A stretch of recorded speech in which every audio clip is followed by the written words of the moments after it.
podcast kelompok 3. Pada episode kali ini kami akan membahas topik yang sangat penting, yaitu antibiotik di ujung tanduk, dampak penggunaan yang tidak tepat. Resistensi antibiotik telah menjadi ancaman kesehatan global yang dapat membuat pengobatan infeksi menjadi semakin sulit.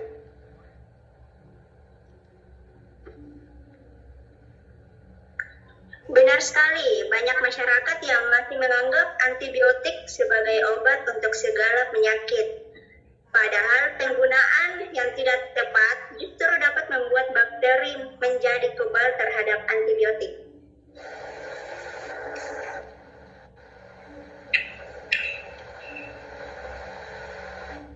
Nah, untuk membahas topik ini secara lebih mendalam, tentu tidak membahas sendirian. Ada 7 narasumber yang tampan dan cantik yang akan menemani kita, yaitu ada Saskia Hairunisa, Syahrul, Ismail, Andi Asriani, Husnul, Stevi Azhara, dan juga Siti Saiko, yang akan membantu kita untuk memahami berbagai aspek terkait resistensi antibiotik, mulai dari pengertian dasar, faktor penyebab, kondisi yang terjadi di dunia dan di Indonesia, hingga dampak serta upaya penyembuhannya. Nah, teman-teman, saya akan bertanya kepada narasumber yang pertama, yaitu Saskia Hairunisa. Apa sih sebenarnya itu antibiotik dan apa itu resistensi antibiotik? Jadi, antibiotik adalah obat yang digunakan untuk membunuh atau menghambat pertumbuhan bakteri.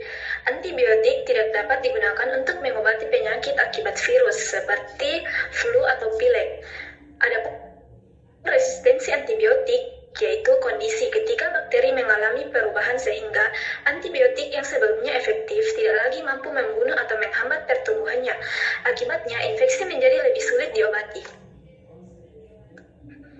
Untuk narasumber kedua yaitu Ismail, apa saja sih penyebab utama resistensi antibiotik?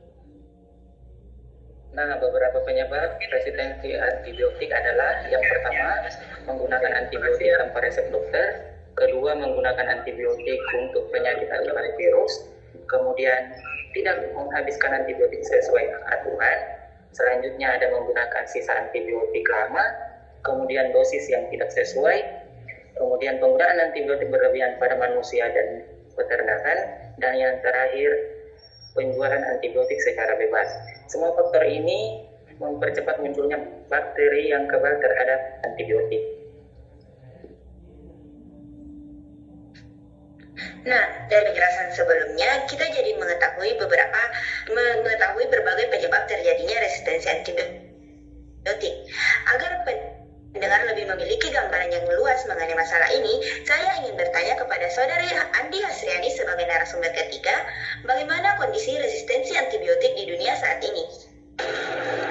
Oke, menurut WHO, resistensi antimikroba ini termasuk ke dalam salah satu ancaman kesehatan global terbesar pada abad ke-21.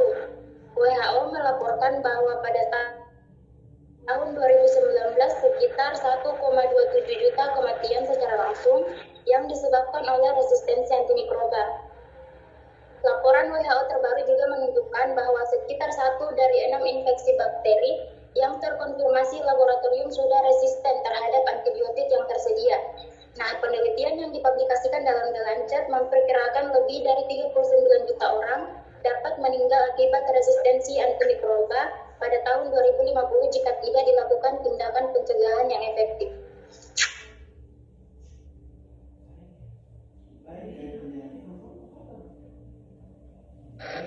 Baik, dari penjelasan narasumber Yani, selanjutnya saya akan bertanya kepada narasumber Husnul, bagaimana kondisi resistensi antibiotik di Indonesia?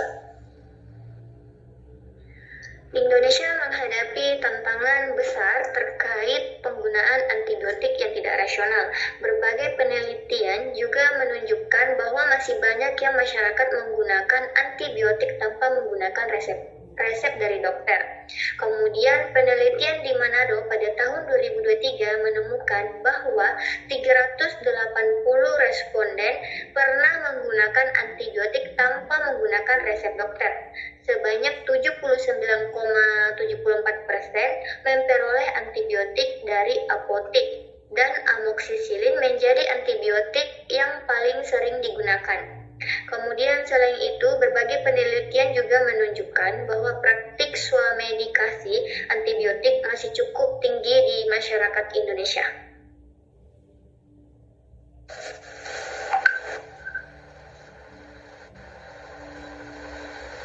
Selanjutnya untuk Sekian Zahra, menurut Anda bagaimana peran apotek dalam masalah ini? Nah, jadi dari sini perlu dipahami bahwa semua apotek itu tidak dapat melakukan pelanggaran. Masih ada beberapa apotek yang masih mematuhi aturan untuk memberikan obat antibiotik dengan syarat resep dokter. Namun beberapa penelitian terdapat pemberian obat antibiotik tanpa resep dokter di beberapa apotek dan toko obat.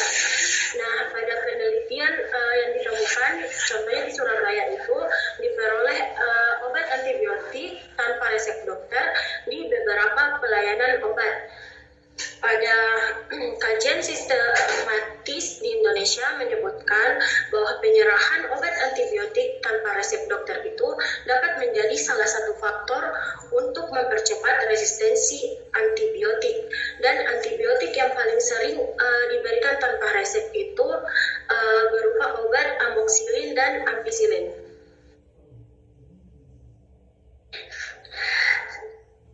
Setelah melihat kondisi resistensi antibiotik baik di dunia maupun di Indonesia, tentu kita perlu memahami dampak yang ditimbulkannya. Untuk itu, menurut Saudari Siti Saika, apa saja dampak resistensi antibiotik bagi masyarakat?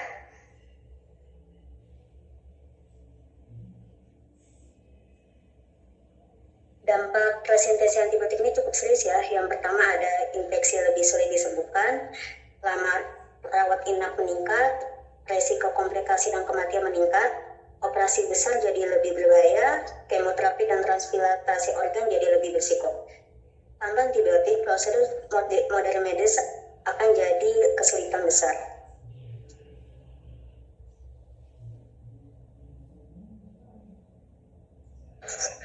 Baik, dari semua penjelasan narasumber di atas, kali ini saya akan bertanya kepada narasumber terakhir, yaitu Tani, apa yang dapat dilakukan untuk mencegah resistensi antibiotik?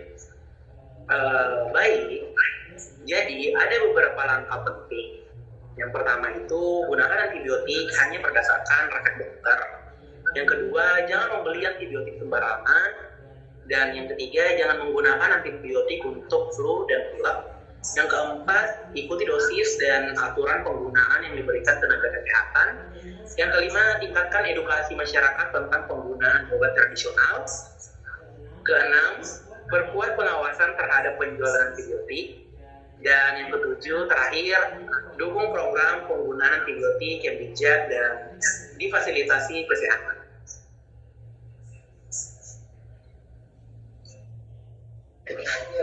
Dari pembahasan hari ini, kita belajar bahwa resistensi antibiotik merupakan ancaman nyata yang dapat mempengaruhi siapa saja.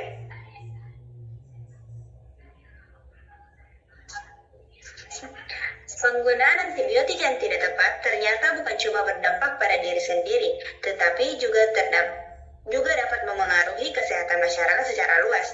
Oleh karena itu, penting bagi kita untuk lebih bijak dalam menggunakan antibiotik agar manfaatnya tetap bisa dirasakan oleh generasi sekarang maupun generasi yang akan datang. Mari gunakan antibiotik secara bijak agar tetap efektif bagi generasi sekarang dan masa depan. Terima kasih telah mendengarkan podcast kelompok 3. Sampai jumpa pada episode berikutnya. Terima kasih.